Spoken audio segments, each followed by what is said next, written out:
ಮಲಯಾಳಂ ಭಾಷೆ ಅಧಿನಿಯಮ 2025 ವಿಧಾನಸಭೆಯಲ್ಲಿ ಪಾಸ್ ಮಾಡಿ ರಾಜ್ಯಪಾಲರಿಗೆ ಕಳಿಸುವಂತ ಕೆಲಸವನ್ನು ಮಾಡಿದ್ದಾರೆ. ಅಲ್ಲಿ ಏನಂತಂದ್ರೆ ನಮ್ಮ ಗಡಿನಾಡು ಭಾಗದೊಳಗೆ ಕನ್ನಡಿಗರಿಗೆ ತೊಂದರೆ ಆಗುವಂತ ಕೆಲಸ ಆಗುತ್ತೆ ಈ ಬಿಲ್ನಿಂದ. ಅಲ್ಲಿ ಕನಿಷ್ಠ ಕೇರಳ ಭಾಗ ಗಡಿ ಭಾಗದೊಳಗೆ, ಅದು ವಿಶೇಷವಾಗಿ ಕಾಸರಗೋಡದಲ್ಲಿ ಕನಿಷ್ಠ 7.5 ಲಕ್ಷ ಕನ್ನಡಿಗರು ವಾಸವನ್ನು ಮಾಡ್ತಾ ಇದ್ದಾರೆ. ಅದರೊಳಗೆ 210 ಕನ್ನಡ ಶಾಲೆಗಳು ಅಲ್ಲಿ ಇದಾವೆ. ಅದಕ್ಕೆ ಈ ಭಾಷೆಯಿಂದ ನಮ್ಮ ಕರ್ನಾಟಕ ಜನರಿಗೆ, ಕನ್ನಡಿಗರಿಗೆ ತೊಂದರೆ ಆಗುತ್ತೆ. ಅದಕ್ಕೆ ನಮ್ಮ ಸಂವಿಧಾನ ಆರ್ಟಿಕಲ್ 350B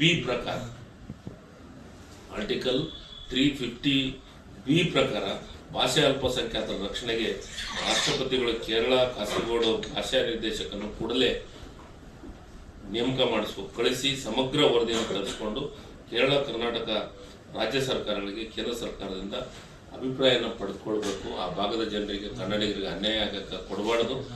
ಆ ಭಾಷೆ, ಆ ಬಿಲ್ ತಂದಿರೋದ್ರಿಂದ ಆ ಭಾಗದ ನಮ್ಮ ಜನರಿಗೆ ತೊಂದರೆ ಆಗಕ್ಕೆ ನಾವು ಕೊಡೋದಿಲ್ಲ. ಅದಕ್ಕೆ ಕೇರಳ ರಾಜ್ಯಪಾಲರು ಈ ಬಿಲ್ ಅನ್ನ ಅನುಮೋದನೆ ಮಾಡಬಾರ್ದು ಅಂತ ನಾವು ಒತ್ತಾಯವನ್ನು ಮಾಡ್ತೀವಿ. ಮುಖ್ಯಮಂತ್ರಿಗಳು ಬೆಳಗ್ಗೆ ಟ್ವೀಟ್ ಮಾಡುವಂತ ಕೆಲಸವನ್ನ ಮಾಡಿದ್ದಾರೆ.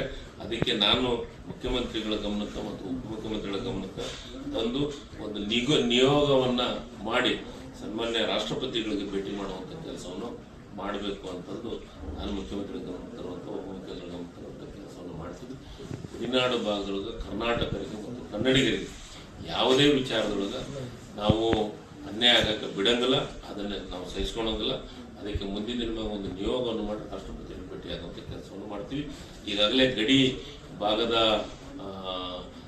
ರಾಜ್ಯಪಾಲರು ಕೇರಳದ ಮುಖ್ಯಮಂತ್ರಿಗಳಿಗೆ ಪತ್ರನೂ ಬರೆದಿದ್ದಾರೆ. ಏನು ಗಡಿ ಪ್ರದೇಶ ಅಭಿವೃದ್ಧಿ ಪ್ರಾಧಿಕಾರದ ವತಿಯಿಂದ ಏನಂದ್ರೆ ನಮ್ಮ ಗಡಿನಾಡು ಕೇರಳ ಮಲಯಾಳಂ ಬಿಲ್ಲು ಮರುಪರಿಶೀಲಿಸಬೇಕು ಅಂತ ರಾಜ್ಯಪಾಲರಿಗೆ ಭೇಟಿ ಮಾಡಿ ಮನವಿಯನ್ನು ಕೊಡುವಂತ ಕೆಲಸವನ್ನು ಗಡಿ ಭಾಗದ ಪದಾಧಿಕಾರಿಗಳು ಮತ್ತು ಗಡಿ ಭಾಗದ ಅಧ್ಯಕ್ಷರು ಮಾಡಿದ್ದಾರೆ.